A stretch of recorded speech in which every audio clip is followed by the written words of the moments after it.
seperti dengan orang-orang ajam seketika menyambut pembesar-pembesar mereka. Kemudian selepas itu Nabi kita mendoakan, kita lanjutkan panaqulu wa sallallahu ala sayyidina Muhammad wa ala alihi wa sahbihi wasallam. Allahumma ighfir lana warhamna warzuqna wa'afina wa'fu anna wa aslih lana sya'nana kullahu birahmatika ya arhamar rahimin walhamdulillahi rabbil alamin. Bismillahirrahmanirrahim. Supaya tidak berbunyi lagi dimatikan handphone. Kalau tak mau mati-mati juga baterainya dikeluarkan. Bismillahirrahmanirrahim. Hadis musalsal yang ke musalsal bil asyraf. Qala Rasulullah sallallahu alaihi wasallam, as-sa'idu man uqidha bi ghairihi. As-sa'idu orang yang beruntung itu yang ternasihat dengan perantaraan orang lain. Jadi mungkin kadang-kadang kita perumpamakan dengan handphone saja.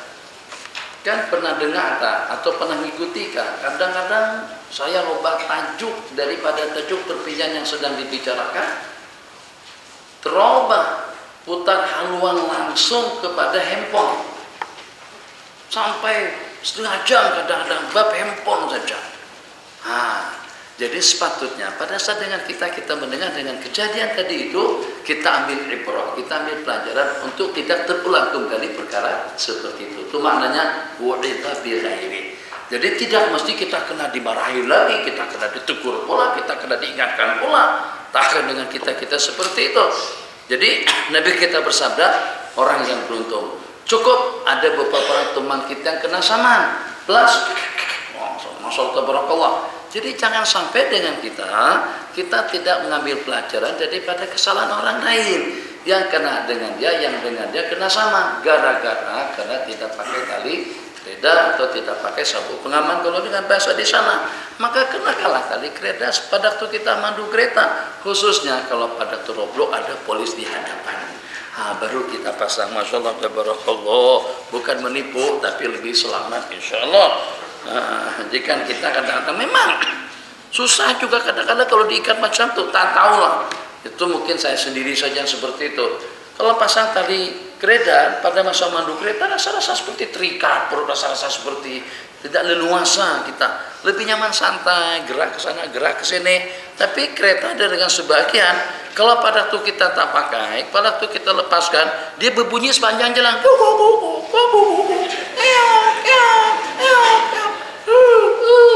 Macam-macam bunyilah ala kulli hal. Tapi ada juga sebagian kalau sampai 1-2 menit kita tak patuh, kita tak peduli, dia pun juga ada putus asa, sudah tidak ada.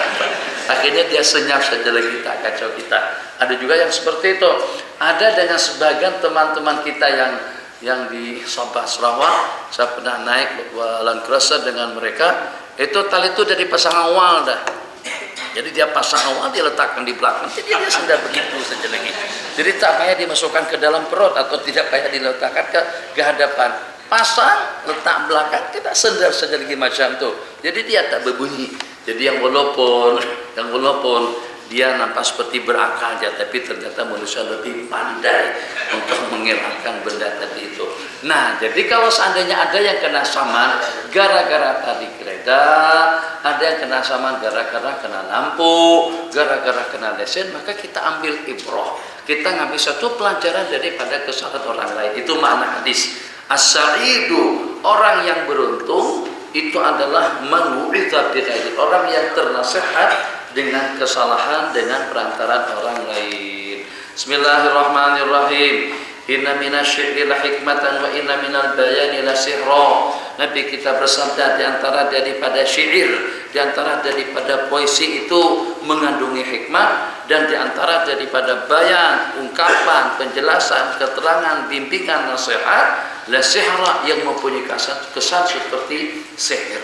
Sihir menakjubkan, memukau, menggugah, menangiskan dalam waktu yang sama. Suatu benda yang pelik sungguh, suatu benda yang menakjubkan kita. Seperti juga kesan daripada ungkapan kata-kata yang bagus dengan lantunan bahasa yang indah, kadang-kadang boleh memukau hati dan perasaan. Qala Rasulullah sallallahu alaihi wasallam, afwul muluki abqalil mulki. Pemaafan daripada raja-raja, ada hadisnya. Muka surat berapa? 198. Afwul muluki, pemaafan daripada raja-raja itu akan mengekalkan kepada kerajaannya. Raja kalau pada waktu bertindak memang sadis. Tapi kalau ingin kekal dengan jabatannya, kita jangan gunakan kuasa kita. Ya mungkin karena terlanjur, mungkin karena tidak mengerti, mungkin juga karena tidak sadar, mungkin juga karena tidak paham. Kalau seandainya mengerti sekalipun, siapa kira-kira tidak pernah bersalah di dunia ini? Jadi tidak ada satu pengampunan, satu pemaafan yang paling istimewa daripada pengampunan daripada orang yang berkuasa. Kalau dengan seorang raja, kalau dengan seorang pemimpin ingin kekal dengan jabatannya, ingin kekal dengan kerajaannya, maka senantiasa dan selalulah memberikan keampunan, kemaafan kepada rakyat-rakyatnya. Nanti kita bersandar, pengampunan daripada raja-raja itu akan lebih mengekalkan kepada kerajaannya. Almarhum aman ahab, seseorang itu bersama orang yang dicintainya, bersama seseorang yang dikasihinya. Sebab yang walaupun amal ibadah, aktiviti kegiatan kita sehari-hari itu kebanyakannya kita lakukan dengan perantaraan anggota ibadah kita, daripada mulut, daripada mata, daripada tangan, daripada kaki, daripada kepala. Pada waktu kita menyapunya dengan kedua telinga, pada waktu kita menyapunya dengan kedua telinga, pada waktu kita mendengar dengan mata, dengan pandangannya, mulut dengan percakapannya, mulut dengan tasbihnya, mulut dengan salawatnya, mulut dengan zikirnya, mulut dengan tahlilnya. Walhasil peranan daripada mulut itu mungkin melebihi daripada anggota-anggota kita lainnya, sebab yang bagaimanapun kebanyakan daripada anggota sangat-sangat memerlukan bantuan daripada mulut. Yang mampu untuk menerjemahkan segala-galanya itu adalah mulut. Kepalanya sakit, giginya sakit, gangguan, problem, nasihat, pencerahan, mau'izah hasanah dan yang seumpamanya, itu adalah peranan mulut dalam kehidupan seseorang yang mungkin membuat dia menangis, mungkin membuat dia jatuh cinta, mungkin membuat hatinya jadi tergugah, mungkin membuat hatinya jadi sedih, atau juga yang seumpamanya. Itulah peranan daripada mulut seseorang yang walaupun sebanyak itu dia daripada anggota tubuh tidak seperti, tapi tidak ada satupun yang seperti hati. Nah, karena itu ubudiyah daripada hati yang diantaranya niat ikhlas tulus karena Allah Jalla wa Ala, itu adalah peranan daripada hati. Rencana dan cadangan itu juga di dalam hati. Untuk sah atau tidaknya amal ubudiyah kita itu juga niat daripada hati. Maka setelah kita perhatikan dan kita membanding-bandingkan antara amalan jasmani dengan rohani, atau juga antara tiga amalan yang kita laksanakan, satu dengan jasmani kita, yang kedua dengan hati kita, yang ketiga dengan rohani kita, ternyata tidak ada yang paling istimewa daripada amalan hati. Di antara daripada amalan hati itu adalah al-mahabbah.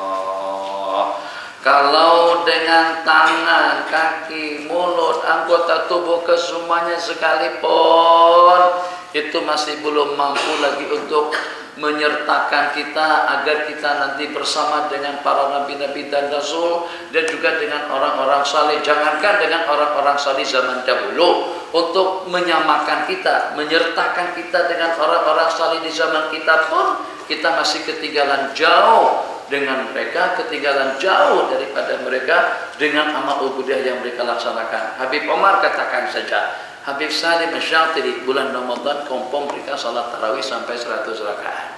Kita 4 kali salam sudah bercabut, sudah tidak nampak batang hijau. Beda.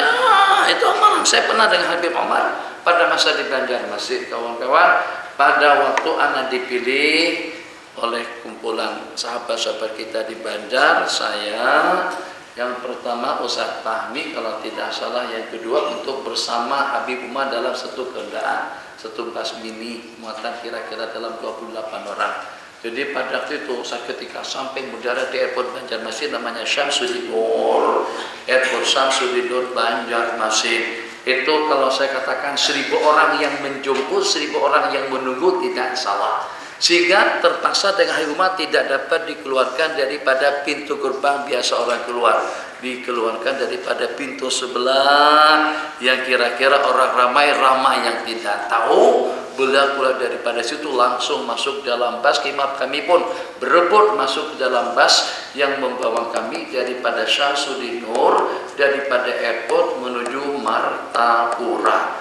Martapura itu tempat Syekh Yai Zaini Abdul Ghani atau tempat kuburnya Syekh Arsyad Al-Banjari rahimahumullah semuanya.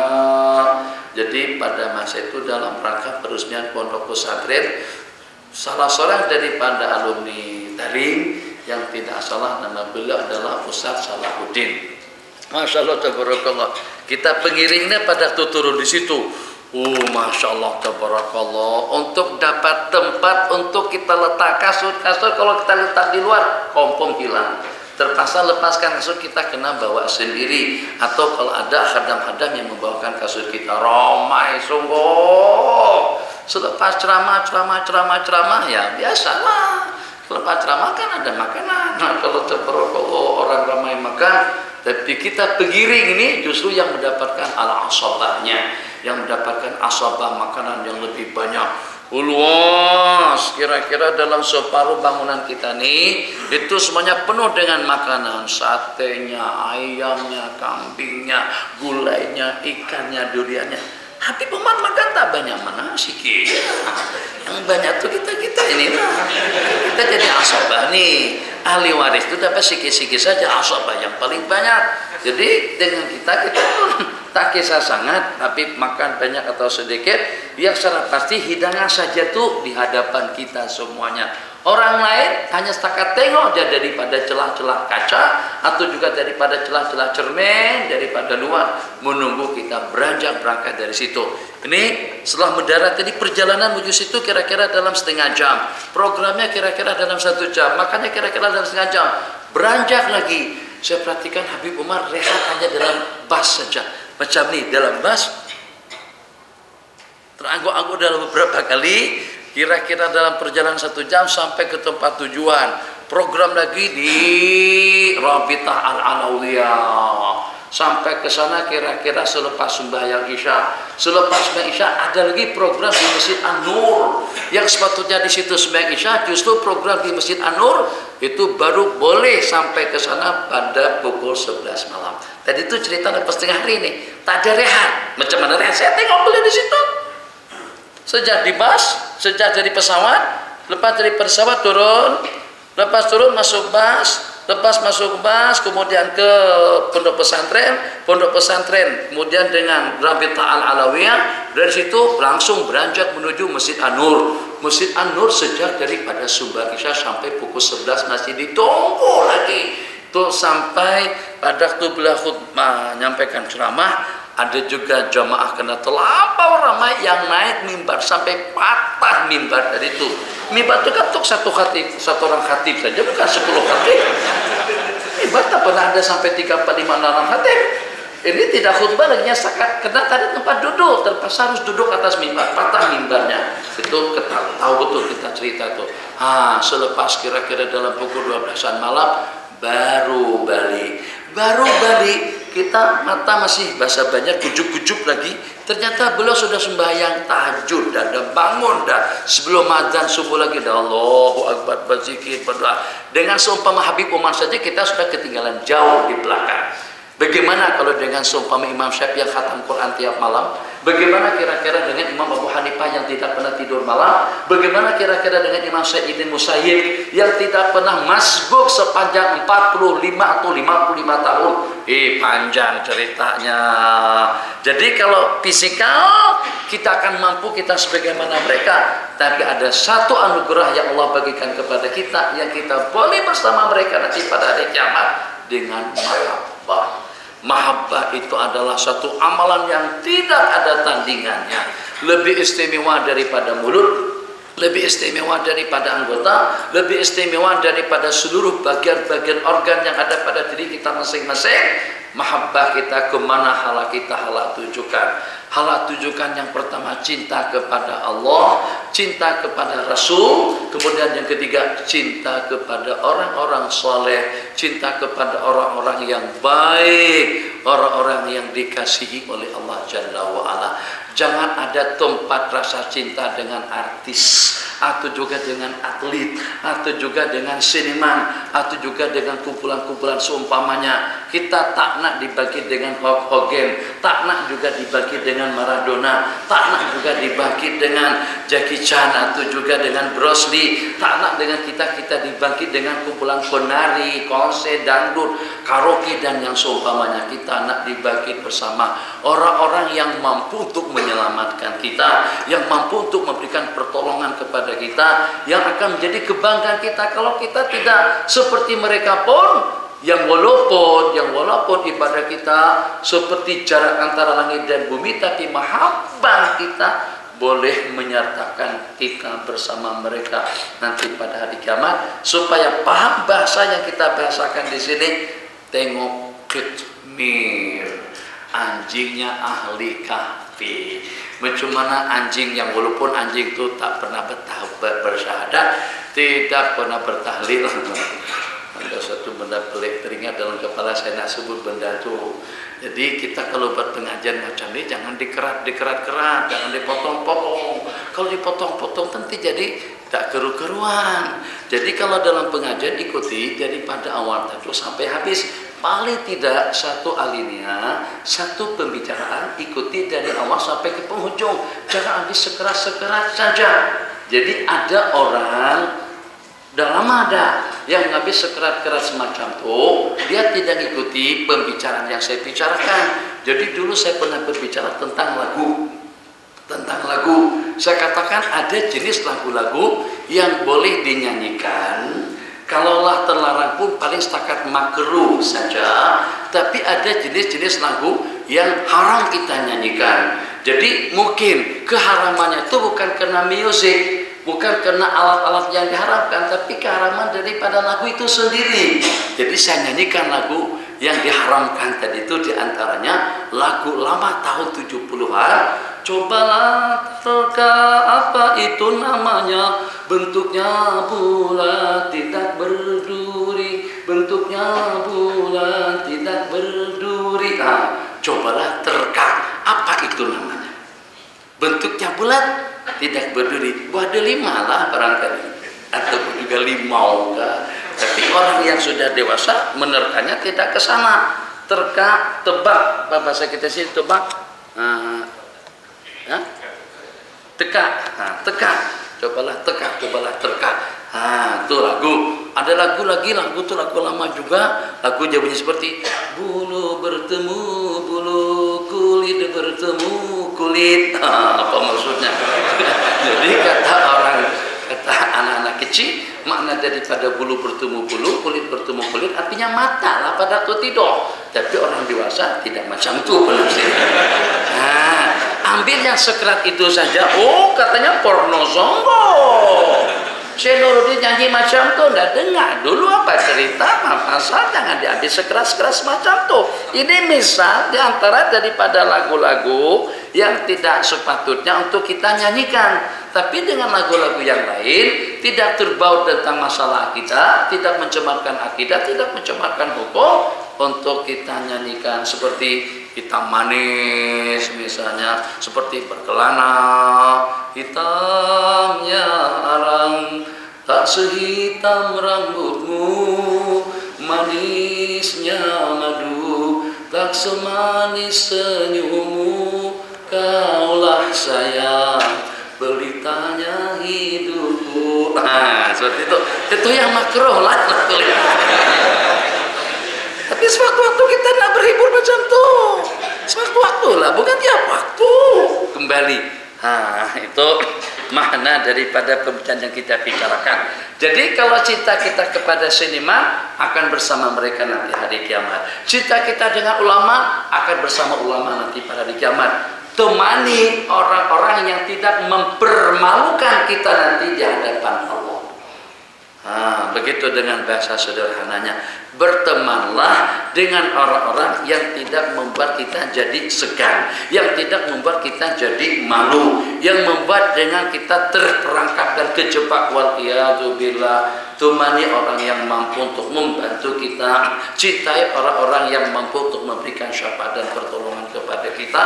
Kenapa? Sebab seseorang itu bersama kekasih yang dicintainya. Selanjutnya, mahalakamruun arafa qadrah. Tidak akan binasa seseorang yang tahu kadar ukuran diri dan kehidupannya. Mahalakamruun. Kalau kita tahu kedudukan kita itu seperti apa. Ada dengan sebagian mengaku itu dan ini, katanya dia mengaji dengan Imam Bukhari dalam tidur, katanya dia mengaji mendapatkan sanad daripada Rasulullah secara yakatan. Tak payahlah. Kalau memang betul pun tak payah kita membuat pengakuan atau juga mendakwah ataupun juga menceritakan kejadian-kejadian yang seperti itu. Kalau memang itu karomah sebagai satu kemuliaan, patut dan pantas, patut dan wajar kita sembunyikan, kecuali kepada orang-orang tertentu saja. Kita ceritakan tentang mimpi kita bertemu Rasulullah, kita ceritakan tentang karamat-karamat yang Allah anugerahkan dan memberikan kepada kita, bukan untuk tontonan orang ramai, bukan juga untuk diceritakan di khalayak orang banyak. Jadi Nabi kita bersabda, mahalakamruun, seseorang itu tidak akan binasa kalau dia tahu diri. Tahu diri. Kalau seandainya kita merasa kurang dari sudut makrifat, kita mengaji, daripada sudut ilmu kita belajar. Kalau seandainya kita tahu keadaan ekonomi kita seperti apa, kita kejar. Kalau seandainya kita tahu kita dalam keadaan sakit, kita berobat. Kalau kita tahu ternyata dengan kita dimusuhi, kena perangai kita, perilaku kita, perbuatan kita. Nah, bagaimana dengan kita boleh beradaptasi, boleh dekat dengan mereka-mereka selama tidak sampai kepada tak mengampu dan juga selama tidak membabitkan kita kepada perkara-perkara yang terlarang. Itu lebih kurang seperti itu. Tidak akan binasa. Nabi kita bersabda, mahalakamruun, yang tahu diri di mana posisi kita. Kalau pada itu kita kurang, kita tambah. Kalau pada itu kejanggalan-kejanggalan yang ada, kekurangan-kekurangan ada pada diri kita, daripada sudut pengabdian, daripada sudut penghargaan, nah kita perbaiki cara muamalah kita dengan orang ramai. Dari sudut pakaian, orang banyak komplain tentang pakaian kita buat pakaian yang aneh-aneh, kental sekali, seksi sekali.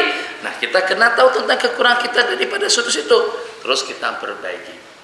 Orang yang tahu diri, bahasa daripada Sayyidina Umar, rahimallahu ra'an arafa qadra nafsihi. Moga-moga mendapatkan rahmat Allah orang yang tahu tentang kedudukan diri pribadi dia sendiri. Sebab kalau kita tahu kita dalam posisi seperti apa, maka kita berupaya untuk kita merubah, untuk kita memperbaiki, atau juga untuk kita meningkatkan. Hadis yang terakhir waktu kita sudah habis, pukul 11 tadi kita kata lambat sedikit.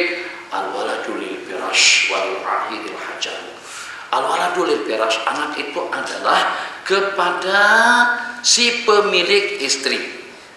Firash asalnya hamparan. Ini perumpamaan. Pasangan dua laki istri itu diperumpamakan laksana hamparan yang dengan suami duduk atas hamparan itu. Nah, kalau daripada ayat memperumpamakan istri itu laksana tempat kita bercocok tanam, tempat untuk kita bertanam. Jadi nisa hukum harsul lakum, istri-istri kalian itu laksana tempat kita bercocok tanam. Pak tu harsakum anna syi'tum, maka bercocok tanamlah, gaulilah istri-istri kalian sesuka kamu, waktunya sesuka kita, caranya sesuka kita, tapi pada tempatnya. Jadi asal cerita hadis ayat itu diturunkan, oleh Allah Jalla wa'ala Orang-orang Mekah ada cara tersendiri dalam cara untuk menggauli istri. Orang-orang Madinah juga punya budaya, juga punya cara dan punya mentaliti sendiri yang kalau pada itu bergaul dengan suami. Orang-orang Mekah bebas pada itu melakukan hubungan dengan istri. Sementara kalau orang-orang Madinah tidak seperti itu, tidak seperti itu. Bahkan di kalangan orang-orang Yahudi mengatakan kalau istri digaulin daripada belakang ke muka, itu nanti anaknya akan juling, kata mereka. Jadi pada malam hari itu, di antara daripada yang bercerita Sayyidina Umar buat bahasa kinayah, hawal turahli, malam kemarin itu aku robah cara tungganganku. Maksudnya tidak sebagaimana biasa. Tapi ya pikirlah, kalau belum kawin, kalau sudah kawin pikir saja ke situ. Cara yang biasa tuh ya sebagaimana selayaknya lah. Perempuan jadi hamparan, kemudian dengan suami menggaulinya, itu cara biasa. Jadi seperti itu cara yang normal. Tapi yang sebaliknya seperti apa? Jadi asalkan hubungan tadi itu pada tempatnya, mengiringkah, mengetupikah, dari tengahkah, dari sampingkah, berdirikah, berdudukkah, berjalankah, itu tak kisah. Tapi orang Yahudi kata, kalau seandainya menggaulisi daripada belakang ke muka, kalau daripada belakang ke belakang itu dilaknat oleh Allah, terkutuk. Yang kalau ke belakang, ke punggung, itu tidak ada pendapat yang membolehkan. Nabi kita laknat, mal'unun man atam ra'atahu fi duburiha. Terkutuk orang yang menggaul istri daripada belakang, itu daripada punggung atau daripada dubur. Bahkan kalau suami nakkan semacam itu, istri tidak boleh melayani, sebab itu perbuatan yang terkutuk. Tapi daripada belakang tidak transit di situ. Daripada belakang tapi tetap pada tempatnya. Cuman fashionnya saja dirubah. Jadi daripada belakang ke hadapan juga. Cuman cari jalan agak jauh sedikit. Tuh macam mana kira-kira, kan fashion tuh. Jadi untuk menyalahkan pandangan orang Yahudi yang mengatakan kalau daripada belakang ke muka anak akan juling, turun firman Allah yang berbunyi, Faktu harsakum annasyitum, gauli istri-istri kalian ikut sesuka hati kamu. Caranya seperti apa? Ikut sesuka hati kalian dengan cara yang seperti apa, asalkan pada tempat yang dibolehkan. Hadis yang terakhir tadi itu nanti kita bersabda al-waladu lil barat. Ini ceritanya macam mana? Kalau seandainya ada dengan seseorang berselingkuh, itu bahasa selingkuh itu bahasa Indonesia, bukan bahasa sini. Arti berselingkuh, suami curang dengan wanita lain atau istri curang dengan laki-laki lain. Artinya suami istri atau dengan salah satunya melakukan hubungan di luar nikah. Jadi bagaimana kira-kira kalau daripada hasil hubungan tadi itu, maka wanita itu hamil daripada zina. Nah, pada saat hamil melahirkan, anak itu akan jadi anaknya siapa? Kalau 100% pun mukanya seperti laki-laki yang menggaulinya, tetap anak itu akan dibinkan, akan menjadi anak yang punya suami, anak yang punya istri. Al-waladu lil firash. Jadi wanita itu istrinya siapa? Jadi kalau perempuan tadi itu berkawin, kita buat misal yang kira-kira tidak ada nama begini, perempuan namanya majrurah. Sedangkan dengan laki-laki itu dengan suaminya namanya majrur. Jadi madkur nama si suami, majrurah nama istri. Jadi mungkin madkur tidak ada di tempat, atau madkur lagi sedang sibuk, atau madkur dalam keadaan seperti apa saja, sang istri melayan laki-laki lain secara haram. Memang tak ada cara boleh, tak ada, dia punya suami. Jadi pada waktu istri berselingkuh, melakukan hubungan di luar nikah, terus si istri tadi itu hamil. Nabi kita bersabda, pada masa dia melahirkan nanti, anak yang dilahirkan itu lil firash, kepada yang punya istri. Siapa yang punya istri? Majkur. Bukan laki-laki yang menggaulinya mashkur. Misalnya al-waladu lil firash walil akhir, laki-laki yang berselingkuh yang menggauli wanita tadi itu, yang berzina dengan wanita tersebut, al-hajaru, maksudnya akan dilontar dengan batu, artinya akan dijatuhkan hukuman rajam, hukuman mati. Itu makna al-waladu lil firash walil akhir al-hajaru. Kita akhiri pertemuan kita pada malam hari ini dengan hadis yang terakhir. Hadis nanti kita mengakhiri majlis dengan membaca doa, maka dengan kita pun kita akan membaca doa untuk kita mengakhiri majlis pertemuan kita pada malam hari ini. Hadis musalsal yang terakhir, musalsal dengan mengakhiri majlis dengan membaca doa.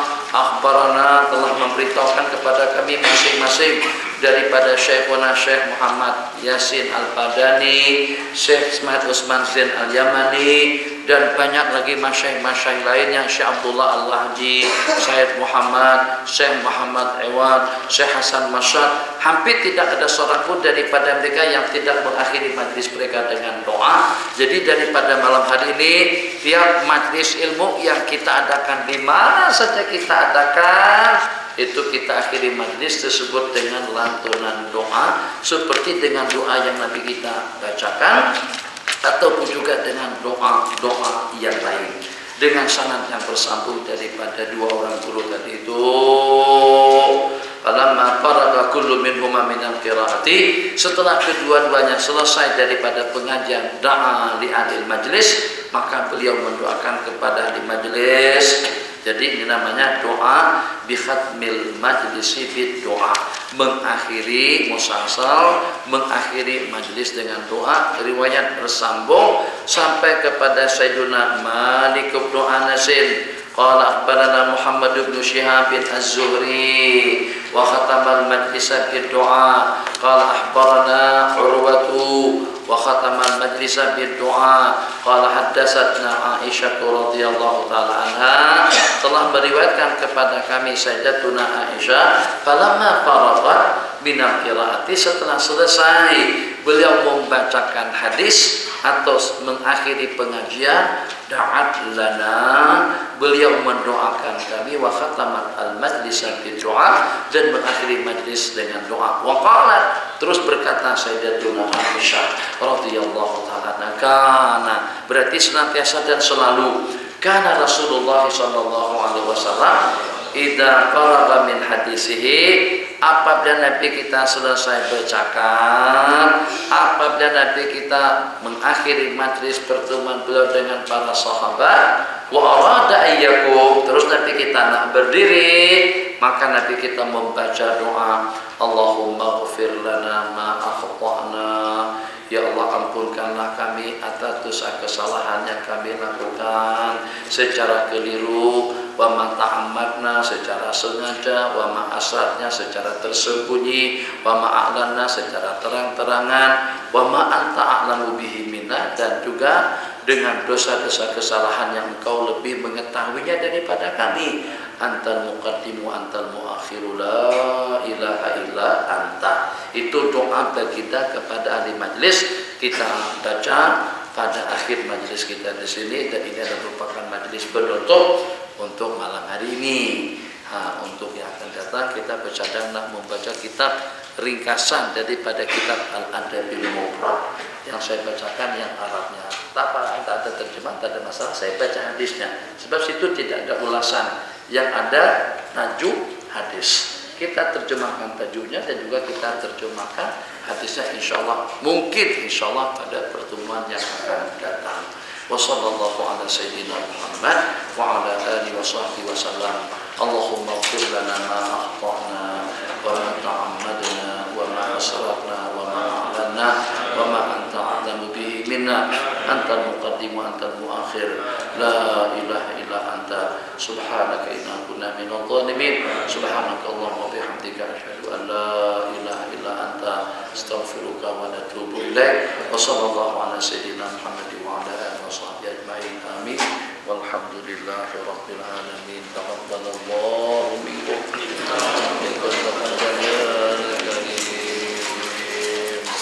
Kita bersalaman.